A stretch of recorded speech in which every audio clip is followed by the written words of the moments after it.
Hello and welcome once again to Alka's Space. Today in this video I am going to talk about management and training of dysgraphic people.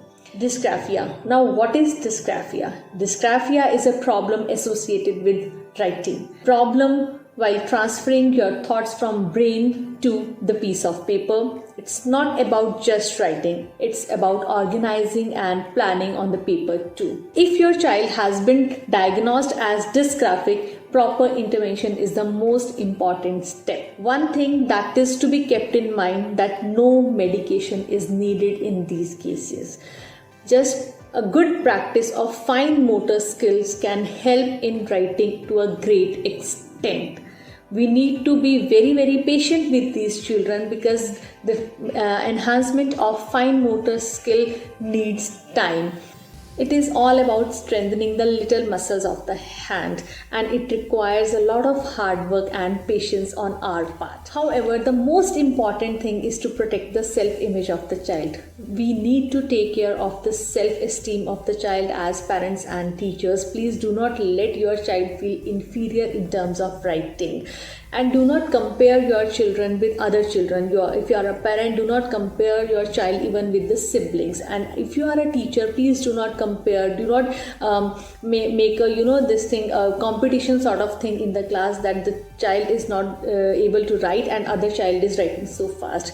Please take care of these things in case of dysgraphic child. One thing, neatness should not be the criteria for grading. Just a readable content should be given the preference.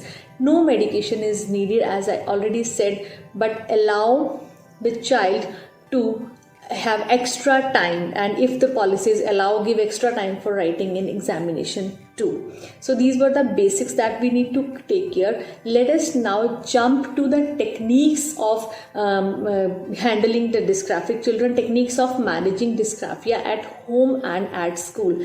But before I begin, please hit the subscribe button and the bell icon so that you are updated with the new videos, the new informative videos on my channel. Let us begin with a series of exercises that help in stimulating the muscles and strengthening connections of body and the brain so that writing becomes easier for you. Remember one thing, we need to keep elbows straight while doing all the exercises. So let's start. So in the beginning, we'll start with moving the fist, rotating the fist left and right, and then right and left, and then in the end stretching the fingers. Next is rotate the hands with open fingers, left side and then right side. Keep elbows and your wrist straight while doing the exercise. Next exercise is up and down and up. Bend your hands like this, like claws, up and down, up and down. Now let's move to finger stretches. Far apart, back together. Far apart, bring them back together. Far apart, back together. Keep your elbows straight. Perfect. Now tap the fingers, thumb and index finger, thumb with another next finger, subsequently all the fingers. Put the pressure on the tip of your fingers with the help of thumb. Wonderful. Now moving to some arm and shoulder exercises. These help in reducing routine fatigue of writing. Our shoulders get fatigued, so it helps in reducing that. And the next is finger walking. And now we come to air writing. Remember to keep your elbow straight, wrist straight. It helps in improving your imagination. Very excellent exercise. Peeling something is a wonderful visual motor activity. It improves the fine motor muscles of hand that are important for writing. While peeling this orange, the child is also grasping it tightly with hand, again learns to hold things for longer. Playing with kinetic sand is also an excellent idea. The pressure is put on sand, which again makes little hand muscles stronger. Let the child try to write on sand. Making pattern also improves beneficial. Use dough to strengthen fingers. Holding it, making ball, and then rolling it with one or both hands also proves beneficial. And pinching with fingers, again rolling on palms and flattening it. Pinching actually strengthens the tip of the fingers and helps in handwriting.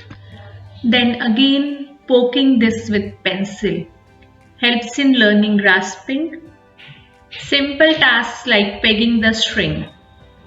Here we are taking a string, you can take a board, you can take copy. Simply let your child help you for pegging the clothes while you put them for drying. This is a simple task.